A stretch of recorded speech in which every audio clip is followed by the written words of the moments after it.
అందరూ బాగున్నారమ్మా. కోతలు కొయ్యలేదేంటి? ఊళ్ళో కూల్ రేట్ల కోసం గొడవ నడుస్తూనే ఉందమ్మా. అడిగినంత ఇవ్వాల్సిందేనని కూలీలు, నచ్చినంత ఇస్తామని రైతులు. ఎవరు రేటు తేగట్లేదమ్మా. ఈ ఇష్యూలో అన్నలు ఇన్వాల్వ్ అయ్యారా? వాళ్ళు వెనక లేకుంటే ఈ కూలి చేసుకునే వాళ్ళకి ఎక్కడి నుంచి వచ్చినాయి అమ్మా ఎన్ని గుండ్లు? ఇచ్చింది పుచ్చుకుంటమే తప్ప ఏనాడన్నా ఇంత కావాలని అడిగారు వీళ్ళు. పోనీలే, ఇన్నాళ్ళకైనా వాళ్ళకేం కావాలో నోరు తెరిచి అడగగలుగుతున్నారు. సంతోషమేగా. తీసుకుని మీదటైనా జాగ్రత్తగా ఉంటుంది.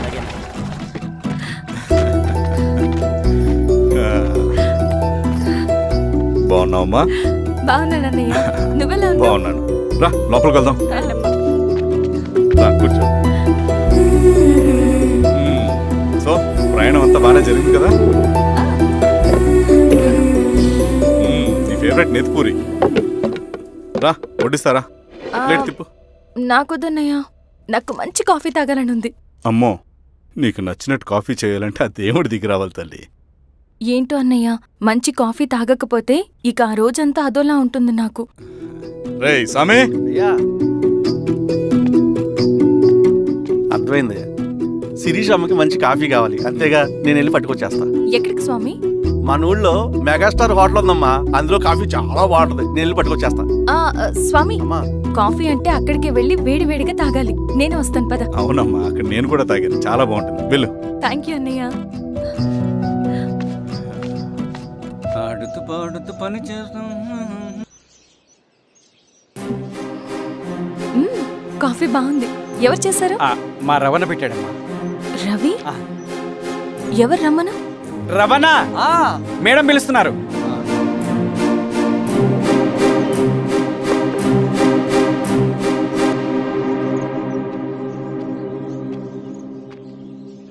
ఇతనే రవణ. శిరీష, మీరా? రవి, నువ్వేంటి ఇక్కడ? కాఫీ బాగుందా? చాలా.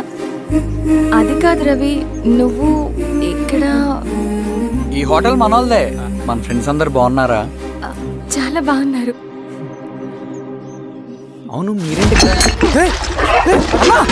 ఏమని అన్నా, అన్నా ఏమైందన్నా? అన్నా, లే అన్నా. స్వామి త్వరగా కారుతా. జాగ్రత్త. అన్నా త్వరగా పట్టిది అన్నా. అన్నా త్వరగా పోనీ.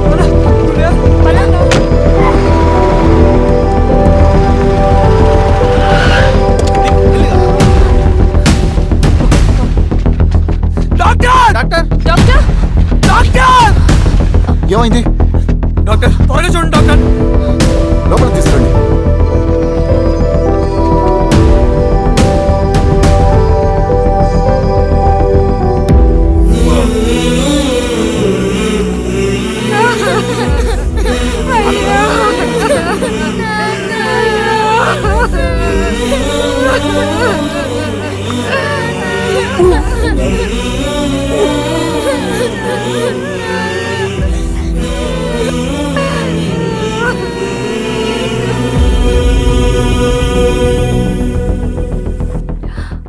ఎలా ఉంది డాక్టర్? డాక్టర్ చనిపోయాడమ్మా.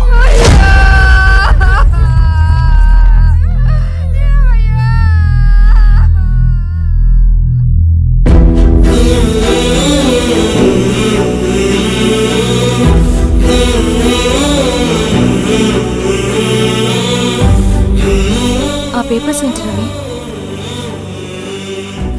అతని భూమికి సంబంధించిన పేపర్స్. ఒక సంవత్సరం నుంచి ఈ పేపర్స్ పట్టుకుని ప్రతిరోజు ఎంఆర్ ఆఫీస్ చుట్టూ తిరిగేవాడు. భూమిని తాకట్టు పెట్టి అప్పు తీసుకున్న పాపానికి టైంకి వడ్డీ కట్టలేదని అప్పిచ్చిన ఆ దొర ఎంఆర్ఓ ఆఫీస్లో లంచం ఇచ్చి భూమిని తన పేరు మీద రాయించుకున్నాడు. ఈ ఎంఆర్ఓ ఆఫీస్లో ఎవరు నిజాయితీగా పనిచేయట్లేదండి. చెట్టు కట్టి నరకాలు ఒక్కొక్కడిని. నరికేడవేంటి రవి? నువ్వు కాగితం మీద ఒక బొమ్మ గీస్తావు, ఒక చోట సరిగ్గా రాదు. ఏం చేస్తావు? ఎరేజర్తో సరిచేస్తావా, లేకుంటే ఆ పేపర్ని చింపేస్తావా? మరి మనుషుల విషయంలో ఎందుకు రాదు ఆ ఆలోచన? తప్పు చేసిన ప్రతి ఒక్కరిని నరుక్కుంటూ పోతే చివరికి మిగిలేది మనుషులు కాదు, శవాలు.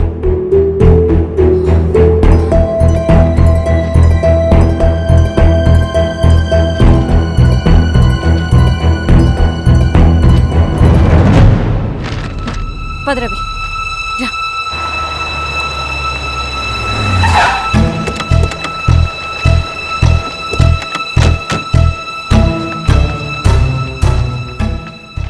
పానుకోటి నర్సయ్య ల్యాండ్ ఎవరు చూస్తున్నారు?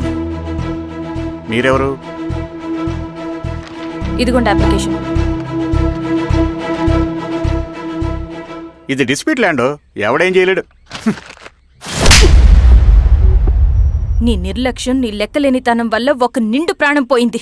ఒక కుటుంబమే రోడ్డు మీద పడింది తెలుసా? ఏంటో మా గొడవ?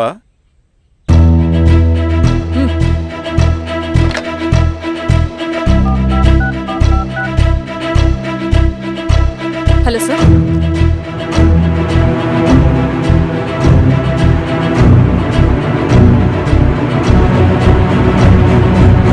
Okay sir. You are dismissed. Peon, నేను ఒక పేపర్ ఇస్తాను, అది కలెక్టర్ గారికి ఫ్యాక్స్ చేయి. అలాగే మేడం. ఎవరమ్మా మీరు? ఈ ఊరికి కొత్తగా వచ్చిన ఎంఆర్ఓ.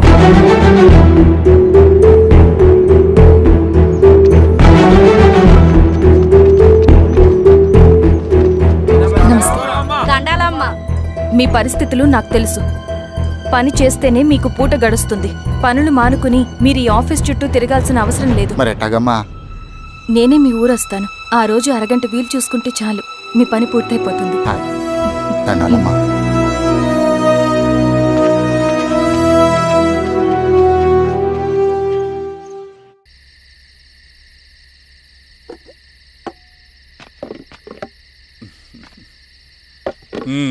ఎంఆర్ఓ గారు, ఏంటి ఛార్జ్ తీసుకున్న మొదటి రోజే ఆఫీస్లో మీ పవర్ చూపించారట? అన్నయ్య, నువ్వు సస్పెండ్ చేసిన వ్యక్తి నా దగ్గరికి వచ్చాడమ్మా. పాపం కన్నీళ్లు పెట్టుకున్నాడు. అతడి వల్ల నష్టపోయిన ఒక వ్యక్తి నా కళ్ళ ముందు చనిపోయాడన్నయ్య. కన్నీళ్లు ఎన్నిసార్లు తుడుచుకున్నా పోతాయి, కానీ వీళ్ల నిర్లక్ష్యంతో పేదవాళ్ల ప్రాణాలే పోతున్నాయి. అన్నయ్య, మనూరి సమస్య పేదరికం కాదు, నక్సలిజం. నాలాంటి ప్రభుత్వ ఉద్యోగులు వాళ్ళ డ్యూటీలు సక్రమంగా చేయకపోవడం వల్ల విసిగిపోయిన జనం అడవిలో వాళ్ల హెల్ప్ తీసుకుంటున్నారు. ఒక వ్యవస్థ ఇక్కడ సరిగ్గా పనిచేయనందుకే మరో వ్యవస్థ అక్కడ పుట్టింది. అందుకే నా పన్నం చేయనివ్వండి. స్నానం చేసి రండి, భోజనం చేద్దాం.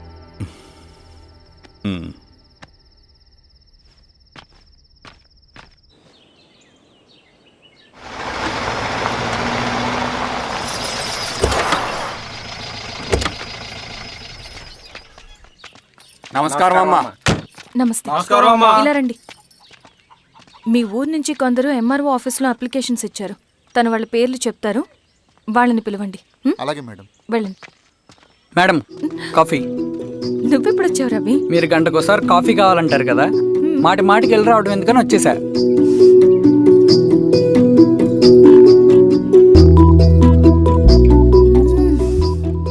రవి, ఈ కాఫీ కోసమైనా నేను పెళ్లి చేసుకోవచ్చు. అదేంటి అలా అనేసారు? That's a compliment. భలేవారండి బాబు. నమస్కారం. రండి రండి. ఎంఆర్ఓ శిరీషారెడ్డి గారు. శిరీష రెడ్డా? శిరీష అనే పిలవచ్చుగా. అమ్మమ్మ, పులికి పంచాలాగా సింహానికి చూలాగా అది మన ఐడెంటిటీ, అదంతా ఉండాలి. సరే బాబాయ్, నేను ఫ్రెష్ అయ్యేస్తాను, మీరు కానివ్వండి. అయినా ఈ కాలం చదువుకున్న ఆడపిల్లలతో మాట్లాడటం చాలా కష్టం. చుట్టుపక్కల శిరీష్ కొన్న ఇమేజ్ మనకి చాలా మంచి అయింది ఈశ్వర. నేను అడగకముందే పార్టీ హైకమాండ్ సర్వే చేయించి నీకే ఫేవర్గా ఉండడం వల్ల టికెట్ ఇచ్చింది.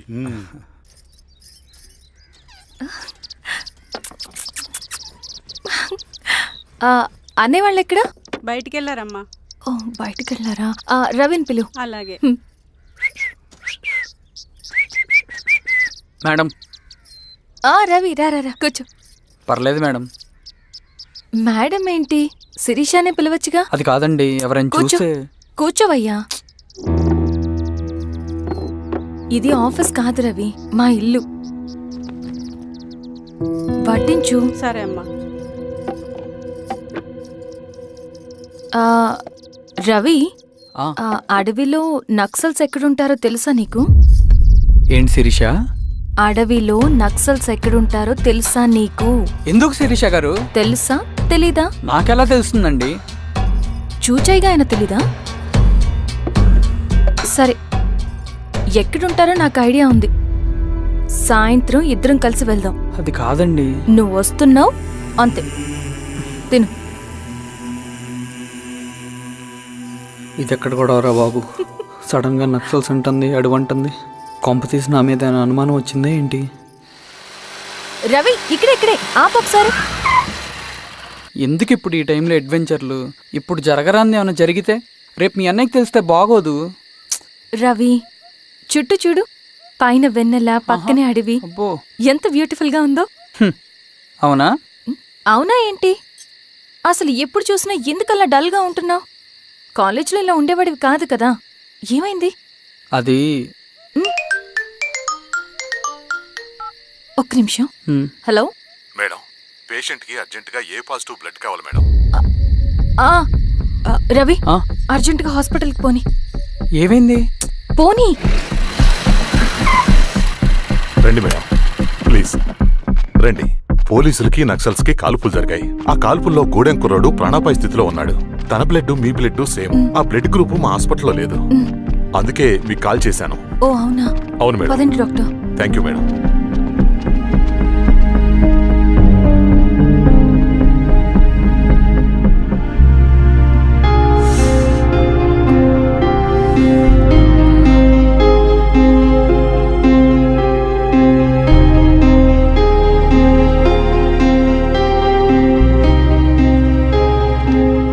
Thank you madam. పర్లేదు డాక్టర్. ఇప్పుడు అతనికి ఎలా ఉంది? తను స్పృహలో లేడు మేడం. రవి, నీ దగ్గర మనీ ఉందా? ఉన్నాయి. ఇవ్వు. ఇది అతనికి అందించండి. ఓకే. జాగ్రత్తగా చూసుకోండి. అలాగే మేడం. అమ్మా, భోజనం తీసుకురమ్మంటారా? నాకేం వద్దు. భోంచేయకపోతే ఆరోగ్యం పాడవుతుంది శిరీష. నువ్వు వెళ్ళి తీసురా అమ్మా. సరే. రవి, నాకు ఒక మంచి కాఫీ చేసిస్తావా? తలనొప్పిగా ఉంది. చేసిస్తా కానీ తర్వాత నువ్వు భోంచేయాలి.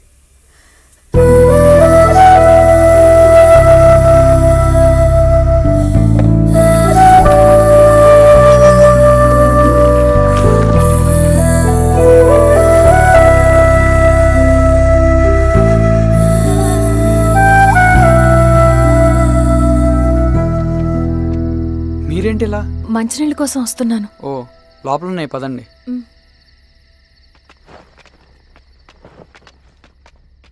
ఇదిగోండి మంచినీళ్ళు.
సార్ ఏమైంది సార్? సార్ ఏమైంది సార్? సార్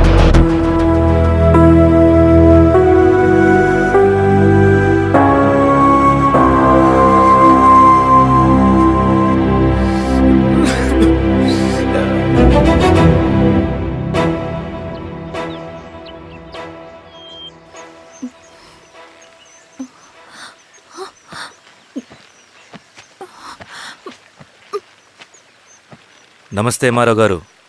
మా అడవిలో మర్యాదలు ఇలాగే ఉంటాయి. షాక్ అవ్వాల్సిన అవసరం లేదు. జెడ్పీటీసీ ఎలక్షన్ జరగటం మాకు ఇష్టం లేదు. అవి ఆగాలంటే 2 దారులున్నాయి. ఒకటి మీరు విత్డ్రా చేసుకోవాలి, లేదా మీరు చనిపోవాలి.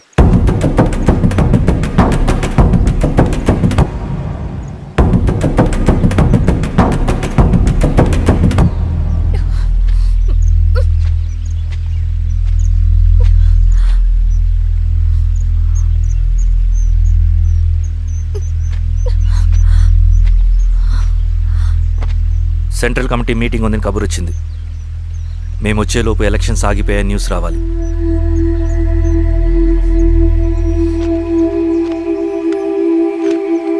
ఇదిగో రవి. లాల్ సలాం కామ్రేడ్.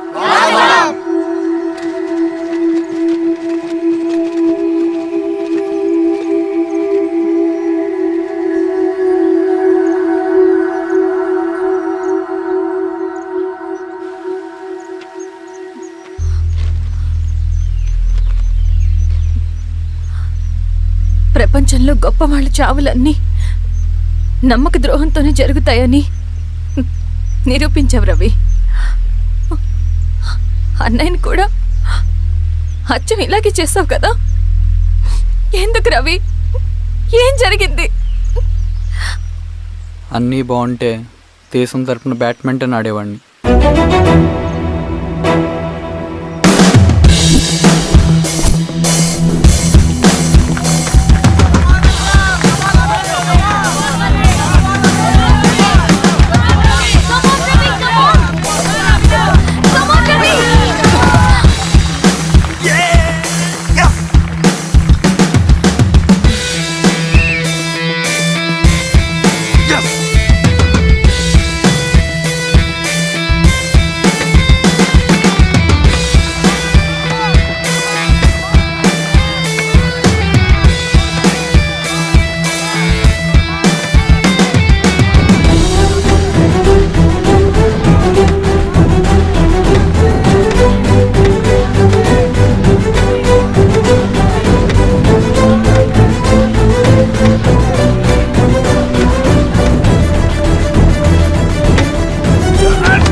అరే అభి, లేవరా, లే. Congratulation. Thank you sir. Ravi, congratulations.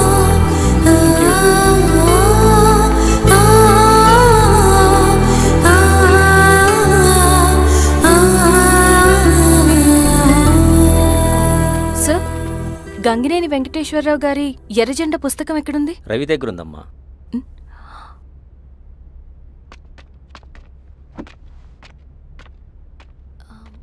Ravi, మీకు ఈ బుక్స్ అంటే ఇష్టమా? అవును, నీకు కూడానా? నేను ఇప్పుడిప్పుడే చదువుతున్నా. సైలెన్స్. క్యాంటీన్కి వెళ్ళి మాట్లాడుకుందామా? ఓకే.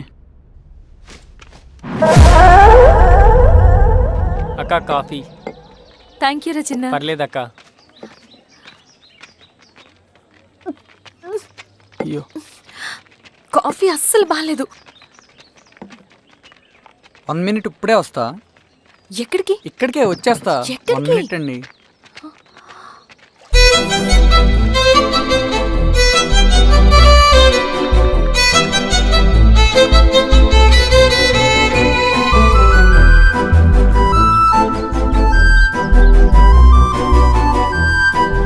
ఒకసారి ఈ కాఫీ టేస్ట్ చేయండి.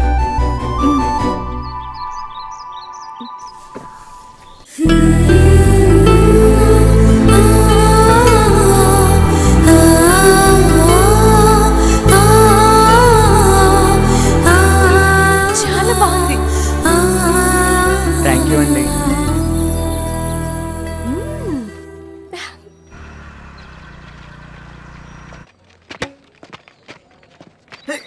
Wow, sir. ఇటురా Ravi. Congratulations Ravi. Sir. State badminton training కి సెలెక్ట్ అయ్యావు నువ్వు. Sir, thank you sir. Carrier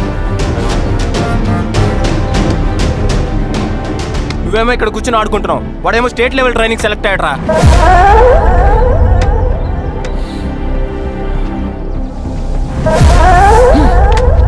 అరే మొత్తానికి నువ్వు అనుకున్నది సాధించావురా. రే, ఎప్పుడు మనం ఎంచుకున్న మార్గమే మన జీవితాన్ని మారుస్తుందిరా. Hi Ravi. All the best Ravi. నీకోసమే తీసుకో. Thank you. బాయ్.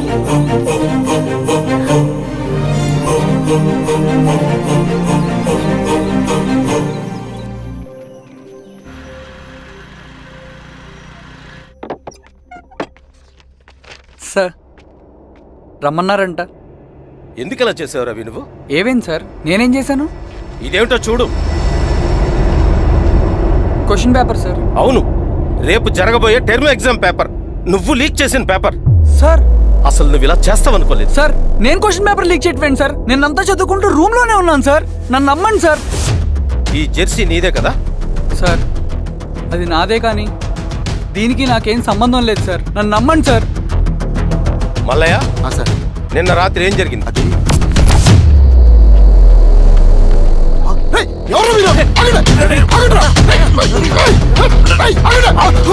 సార్ అతను అబద్ధం చెప్తున్నాడు సార్. నాకేం తెలియదు సార్. నేను దొంగతనం చేయలేదు సార్. నన్ను నమ్మండి.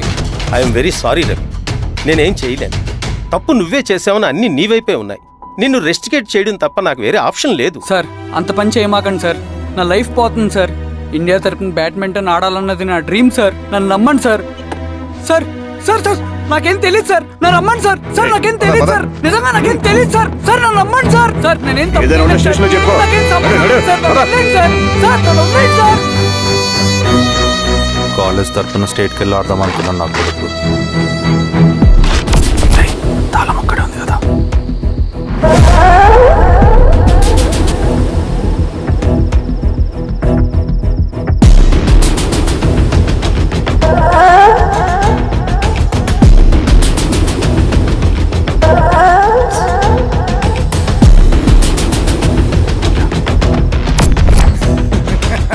రేపు జైల్లో ఆడుకుంటారా బ్యాడ్మింటన్? సార్ నన్ను ఎందుకు తీసుకొచ్చారు సార్? నాకేం తెలియదు సార్. పేపర్ లీక్ చేసింది. నేను చేయలేదు సార్. నిజంగా నేను చేయలేదు సార్. సార్ నిజం సార్. సార్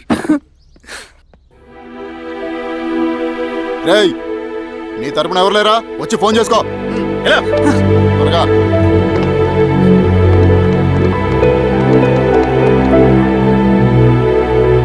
సార్ నేను రవీన్ సార్. రవి చెప్పు.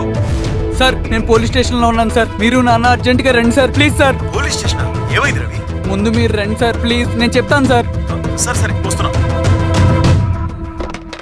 వెళ్ళి కూర్చో. సార్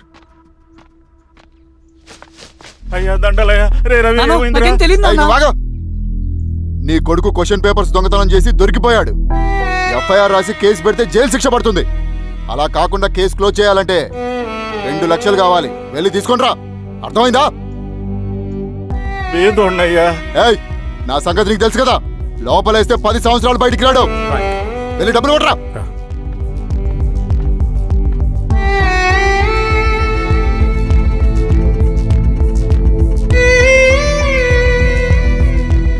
దండాలయ్యా. ఇదిగోనయ్యా 2 లక్షలు.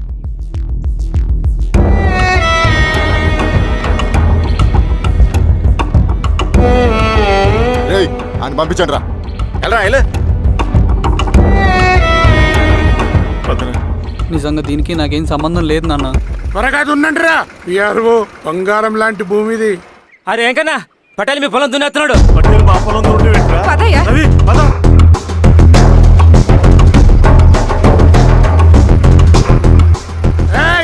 కానీ అంటరా అయ్యా పట్టేలయ్యా. మా పొలంలో మీరు దున్నుతున్నారంటే? నా పొలంలో నేను దున్నకుంటే వాడు దున్నుతాడా? అన్యాయం అయ్యా. ఏంద్రా అన్యాయము? పొలం అమ్మినావు కదా, కొనుక్కున్న పొలంలో దున్నుతుంటే అన్యాయం అంటారేంట్రా? విఆర్ఓ ఆ పేపర్ చూడరా,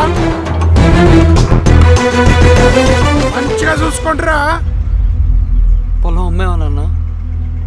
అమ్మలేదురా, తాకట్టు పెట్టా. ఏయ్, తాకట్టు కాదురా, నువ్వు అమ్మావు, నేను కొన్నాను. నేను అమ్మలేదయ్యా. వీడు నా దగ్గర 2 లక్షలు తీసుకొని ఈ పొలం అమ్మాడు. 2 లక్షలా? ఎందుకు? మీ వాడు చేసిన నిర్వాకం వల్ల చదువుకోరాని కాలేజీకి పంపితే ఆడుతూ పాడుతూ ఎగ్జామ్ ఫెయిల్ అవుతాడని తెలిసి ఆ పేపర్ లీక్ చేశాడు వీడు. ఏంటయ్యా ఇది? పోలీస్ కేసు అవుతుందని తెలిసి వీడు నా దగ్గరకు వచ్చి 2 లక్షలు తీసుకుపోయి వాడిని బయటికి ఇరిపించిండు. ఏం రా, అంతేనా కదా? ఏం తమాషా చూస్తుండ్రా? పని చేసుకోండి. ఏయ్, దొంగ పేపర్ చాలా దొంగ. పదండ్రా.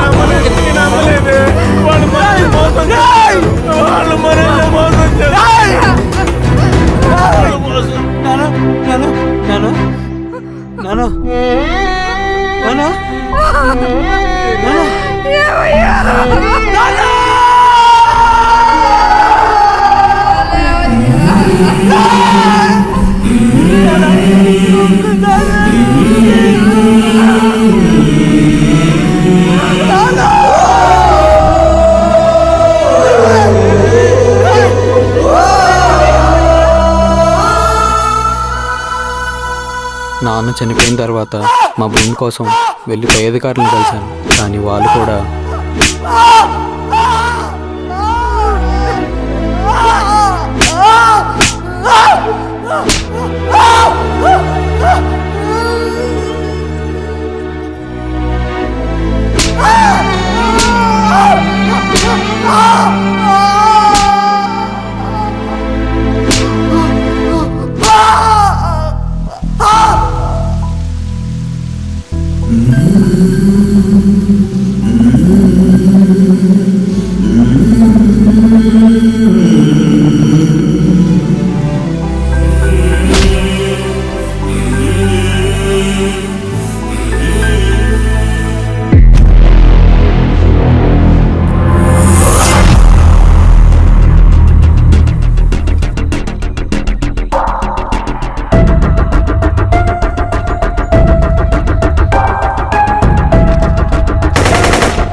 ఈ వార్త అన్ని పేపర్లో రావాలి.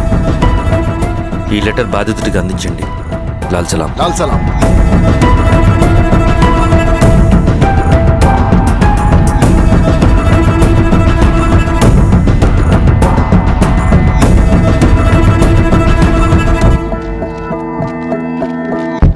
ఈ పీడిత భూస్వాముల నుండి విముక్తి కోసం విప్లవ పోరాటం చేయాలి. పేద ప్రజలను సమసమాజం వైపు నడిపించాలి.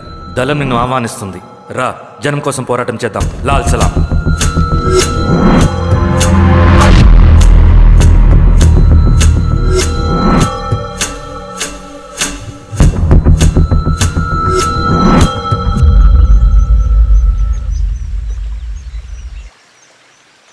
నాకు పట్టిన గతి ఇంకెవ్వరికీ పట్టకూడదని ఉద్యమంలోకి వచ్చాను. ఇన్ఫార్మర్గా చేరాను. దానికోసం ఎంతమందినైనా చంపుతాం, చేస్తాం. కానీ మేమనుకున్న సమాజం తీసుకొస్తాం. కమ్యూనిస్ట్ రాజ్యాన్ని స్థాపిస్తాం. సమాజమా అంటే? రష్యాలో, చైనాలో, వియత్నంలో మా కమ్యూనిస్టులు విప్లవం ద్వారా సాధించిన ఆదర్శ సమాజం. Lenin, Stalin, Mao, Che Guevara, Fidel క్యాస్ట్రోల్ సృష్టించిన కులాలు, మతాలు, వర్గాలు, వర్ణాలు లేని ఒక సామ్యవాద స్వర్గం. అదే నేను కలలుగనేది. దానికోసమే మేము పోరాడేది. నాకు తెలిసి నాజీ పార్టీలో గోబెల్స్ తర్వాత అంత ప్రొపగాండా మీ కమ్యూనిస్టులు తప్ప ఈ ప్రపంచంలో ఎవ్వరూ చేసుండరు. ఉక్కు మనిషి స్టాలిన్, మానవీయుడు మావో, ఎర్ర జెండా వెలుగు ఇలాంటి కమ్యూనిస్టు పుస్తకాలు చదివితే ప్రపంచవ్యాప్తంగా కమ్యూనిస్టులు సాగించిన మారణ హోమాల గురించి నీకు తెలీదు రవి. స్టాలిన్ మొత్తం ఎంతమందిని చంపాడో తెలుసా? 2 కోట్ల మందిని. మనుషుల్ని చంపడంలో హిట్లర్నే మించిపోయాడు. చాలా మందిని సైబీరియన్ లేబర్ క్యాంపులకు పంపి దారుణంగా హింసించి మరీ చంపేశాడు. 2వ ప్రపంచ యుద్ధంలో బెర్లిన్ని ఆక్రమించిన రష్యన్ సైనికులు 8 ఏళ్ల నుండి 80 ఏళ్ల వయసులో కంటికి కనపడిన ఏ స్త్రీని వదలకుండా సామూహిక మానభంగం చేశారు. అది కూడా మీ కమ్యూనిస్ట్ దేవుడు స్టాలిన్ హయాంలోనే జరిగింది. ఇక మీ మావోయిస్టుల భగవంతుడు China chairman Mao Zedong great leap forwarded cultural రెవల్యూషన్ల పేరుతో 14 నుంచి 20 మిలియన్ల ప్రాణాలని పొట్టను పెట్టుకున్న మహానుభావుడు. ఇది మీ కమ్యూనిస్ట్ దేవుళ్ళు రాసిన రక్త చరిత్ర.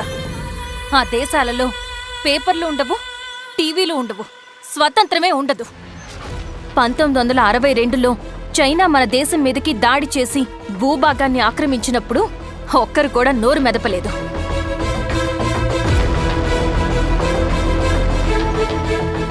కమ్యూనిస్టుల మానసపుత్రులైన మీ నక్సలైట్లు ఏమైనా తక్కువ తిన్నారా? పశ్చిమ బెంగాల్లోని నక్సల్బరి అనే గ్రామంలో 1965లో జోతేదార్ల దౌర్జన్యానికి వ్యతిరేకంగా పుట్టిందే మీ ఉద్యమం. A for arms, B for Bengal, C for Charu Majumdar. చారు మజుందార్ చెప్పిన స్టేట్మెంట్ గుర్తుందా? వర్గశత్రువుని ఖతం చేసి వాడి నెత్తుట్లో చేతులు ముంచని వాడు విప్లవకారుడు ఎలా అవుతాడు?